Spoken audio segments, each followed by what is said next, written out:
Hey guys, how's it going? My name is Adam. Today I'm going to show you how to create Discord account. So after you download Discord, just go ahead and enter the Discord app. Now what I'm going to do, I'm going to just choose to register, and here you can add an email or a phone number depending on what you need. And in my case, I'm going to just add an email. I'm going to get back to you.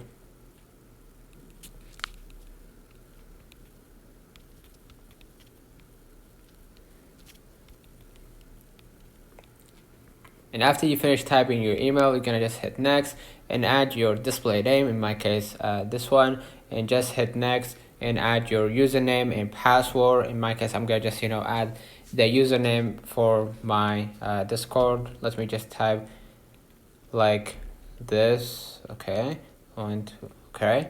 And now what I'm gonna do, I'm gonna just enter password. Just move on to the next step and select your birthday, and be certain about your birthday, so you might not able to change it.